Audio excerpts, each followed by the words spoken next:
What happens when you are taken away by CPS? Is it as bad as people make it out to be?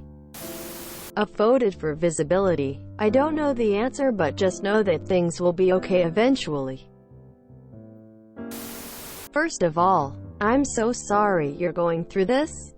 I'm a mom of 3 adults, but suffered abuse by a parent, so I know how hard it must be to even make an anonymous post on Reddit. If you go to a teacher, police officer, any adult you trust and tell them what's going on and you don't feel safe, sometimes they can place you with another family member. Sometimes it's a foster home for 1 or more kids. I don't know your age, gender, or location, so I can't narrow things down. I'm a medic and have had to report a few cases of neglect and abuse, so I hope you can sort of believe my words even though you don't know me. If you have siblings and you're being abused, they will likely remove your siblings with you. Sometimes they can find a place that y'all can go together because it's hard enough being removed from your home, but then to add separation to it can even more traumatic. CPS's goal is to rehabilitate the problem person in the home and return the kids as soon as possible. And sometimes it doesn't happen, mainly if the abuser doesn't want to change. It can be from a few days all the way up to months. It's usually 30 days minimum here, and I'm in the southeastern part of the US. A lot of abusers say that it's not abuse if there is no physical touching. But the thing they forget is bruises heal. Words of hate don't. If I can answer any more questions, let me know. They don't usually let you take your pets, and you can usually take a suitcase or 2 with you. Stay safe, young one. If you need to, you should find the non-emergency phone number for your local police department or your area's Department of Children's and Families. They can help you. And since you're not dialing 911, you won't feel rushed while talking to them. It helps to write down all of the things you want to tell them, because sometimes when faced with talking to someone about abuse, we can forget to say things. It is your right to be able to talk to anyone that shows up to your house for this matter. By yourself and free from intimidation and stares from your parents, abusers. Hang in there. Everyone's story is different. I had an abusive mom and my parents were divorced. My dad was in the picture but only had very partial custody of me, and I saw him about once a month. One day I finally had a mark that I could show my teacher at school so she'd take me seriously if I told her what was happening at home. I was afraid if I didn't have evidence I'd be causing a fuss and then get in worse trouble. Here's how it went down for me. I, young child, show up to school with a mark on my face. I work up the courage to tell my teacher what happened during lunch. She pulls me aside after recess or whatever and has me come tell another adult alongside her. They talk amongst themselves and decide it's urgent enough to call the police. The police come, take pictures of my marks, interview me and take notes about what happened for evidence in court. Then call my dad to come pick me up from school that day. My mom shows up to get me. Cops are like, nah, not until this is cleared up.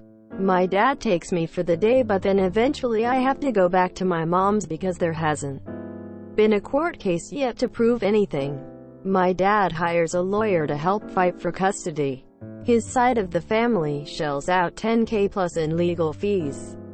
I spend the next couple of months at my mom's in hell, taking notes in a very secret journal about the bad things that happen. Nowadays it'd be good to upload these entries to a private place online where she can't ever see them. New Gmail account with strong password and no backup email, for example. I gather enough evidence in my journal for the lawyers to make a good case that my life is shit. CPS comes to ensure my dad's home will be safer for me. They approve. I move out of my mom's house and any future visits with her are supervised. She moves out of town. I barely talk to her anymore and she hasn't improved much as a person. That's my experience. I was very fortunate to have a family member that would fight hard for custody of me. You'll need evidence. Good luck. You don't deserve this shit. Go to college. It'll be so worth it. It's a guaranteed escape from your shit family life, and it'll prepare you for the real world where people aren't all insane and abusive. Just remember, this isn't your fault.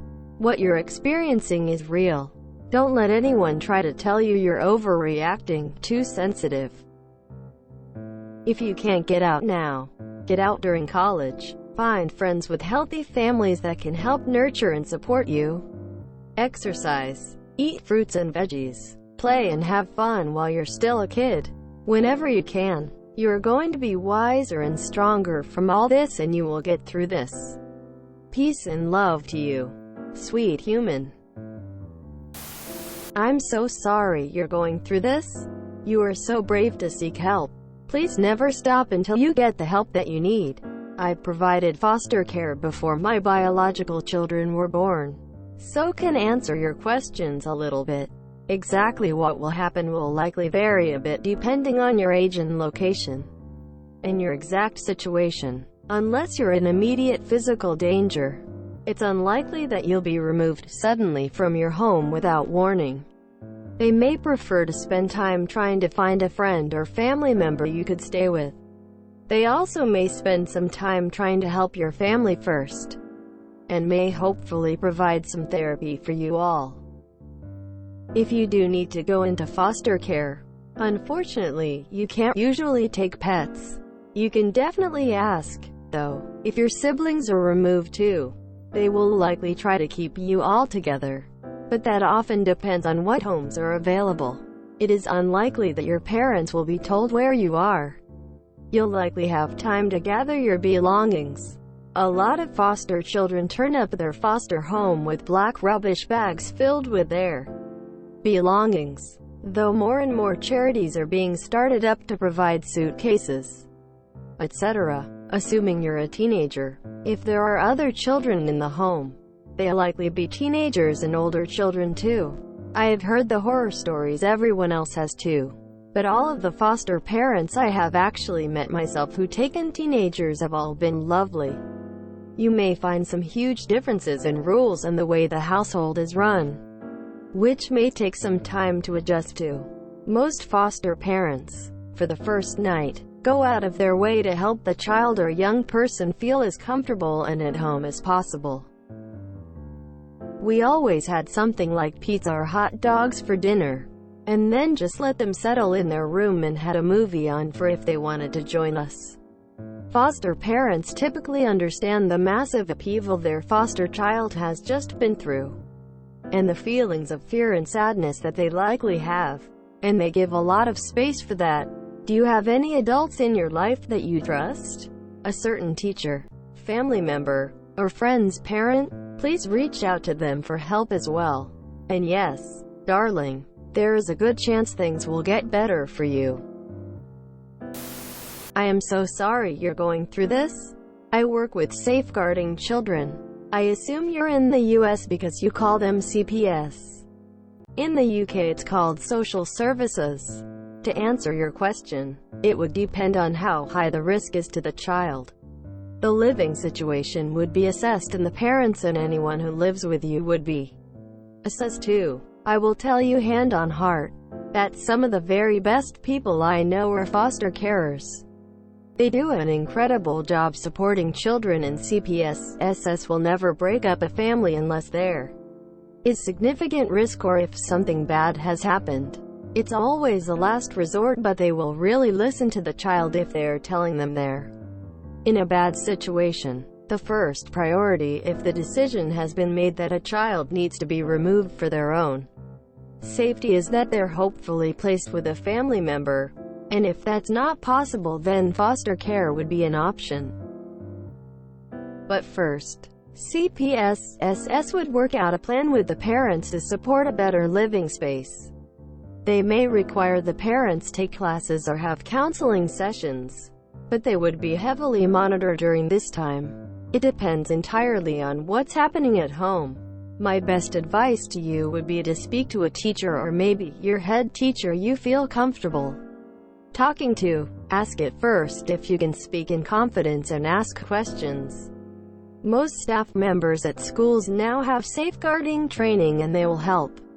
I'd advise you also to start writing things down so you can be specific when you're explaining why you're in a bad situation. Also, I'm here if you need to talk or if I can help more. I'm only a click away and I promise not to ask any personal questions. I'm so sorry you're going through this. Good luck, buddy. I am not in a position to give any advice, but I wanted to say that I am really sorry you're going through this. I hope you are able to find a solution to your situation. Good luck to you. Not related, but hearing about your abusive family, I can understand your feelings. I hope the best for you in your future and please stay strong. I'm sorry I don't have any info to give you. There might be websites or toll-free numbers you could find by searching for them for your particular area. You could take precautions like searching in private, incognito mode if you are worried about someone discovering the search history. You don't have to answer this, but if you are the oldest of the kids, I guess you won't have any other support. But if there is someone older than you could take their help. I hope more people who have experience with this system will speak up to help you or direct you to the right place. I hope and pray that you are soon in a safe and loving environment. No child should have to go through all this. Take care and feel free to reach out to vent or brainstorm, etc. Best of luck, buddy. Stay tough. My time to shine. I was taken into foster care with my brothers at the age of 9. It wasn't particularly traumatic as some people make it out to be. They just picked us up from school and told us we were going to live with a lady elsewhere for a while. We kinda saw it coming for a while as we had previously had visits from social workers while we were growing up. To help alleviate some of your worries, I assume a lot of children will go to families or homes where there will be multiple children and staff who work there a couple of days a week on shifts until a family can be found to take care of the child. The care system isn't perfect, but they try their best to make sure every child is safe and happy. It is not as bad as people say. I grew up in a children's home. PM me if you have any specific questions. I'll answer as best as I can. Shatter the striker of Read It Can't See. If you're in the UK, I can give you some useful numbers, or even contact them on your behalf if you're afraid of being overheard. Reach out to social services. Contrary to what people say, they take no mind in breaking families apart and will do their best to resolve the home situation. First, they'll probably offer you a worker, someone to confuse, and someone who'll stop by the house from time to time to check up on you all, or an intermediary such as family therapy. If your age is in double figures, you'd be more likely to be sent to a children's home than fostered. There you'd stay, having your own bedroom, privacy, but with shared everything else and staff on site at all times, until you turn 18, depending on who's tuning the home. At that point you'll be unceremoniously turned out, or alternatively, they may have spent a good deal of time preparing you for independent living and helping you secure your first place. Foster carers, again, contrary to popular opinion, most genuinely want to help people. They will do their best to relate to you and provide you with a safe, caring environment and treat you like their own. Many can't have children, or may have grown up in a similar situation to yourself. I know there are lots of horror stories about American foster carers mistreating kids or having them for extra income, but, in theory, this shouldn't be able to happen. Your social worker should prevent this, and I can assure you that they are an extreme minority. I don't know how the system works, but this post is super important, so I'm commenting for exposure and to wish you well. Shit, I wish we were taken away. If you enjoyed this video, please check out our playlists full of similar content. Epic Ericast is like doom scrolling for your ears. Please like, share, and subscribe.